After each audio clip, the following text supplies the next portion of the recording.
नि यतातिर mobile घुसालेर एकाले bike नचलाउनु होला। अर्को कुरो मापसे गरेर नचलाउनु होला, मापसे लापसे गरेर। अर्को कुरो ओभर स्पिडमा नचलाउनु होला। ओभर स्पिडमा यो बाटोमा 40 को स्पिड हो, त्यो अगाडि राडर कन्भर्ट चेक भइरहेको हुन्छ। तपाईँहरूलाई चाहिँ 40 त्यो बोर्डमा कति भनेको छ त्यसभन्दा माथि नजानु होला। त्योभन्दा माथि तपाईँले राइड गर्नुभयो भने तपाईँहरूलाई चाहिँ आवश्यक कारवाही हुन्छ, आवश्यक हामीले जरिवाना गर्छौँ ट्राफिक नियम अनुसार है त। अनि अर्को कुरा सुन्नुहोस्, तपाईँहरूले भ्यालीमा हर्न बजाउन पाउनु हुँदैन, अनावश्यक हर्न नबजाउनु होला। तपाईँहरूलाई अति आवश्यक परेको खण्डमा मोडमा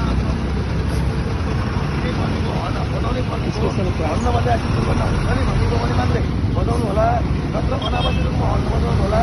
अहिले अनावश्यक रूपमा हर्न बजाउनलाई पनि हामीले कारवाही गरिरहेको छौँ।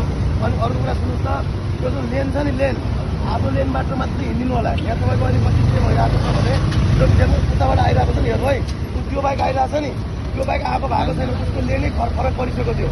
त्यो भएर आफ्नो लेनमा मात्रै हिँड्नु होला। अनि अर्को कुरा सुन्नु, यो ट्राफिक बत्ती छ नि, ट्राफिक बत्ती र इसाराहरू छ नि, ट्राफिक बत्ती र इसाराहरू पनि पालना गर्छ। ट्राफिक इसारा र ट्राफिक बत्तीको भने ट्राफिक लाइटको पालना गर्नु होला। रेड लाइटमा म्याक्सिमम हिँड्नुहुन्छ तपाईँहरू, रेड लाइटमा नहिँड्नु होला, ग्रिन लाइट बलेपछि मात्रै हिँड्नु होला। अनि एउटा लास्ट कुरो, हेलमेट छ नि, हेलमेट, त्यो हेलमेट बिना यात्रा गर्दै नगर्नु होला।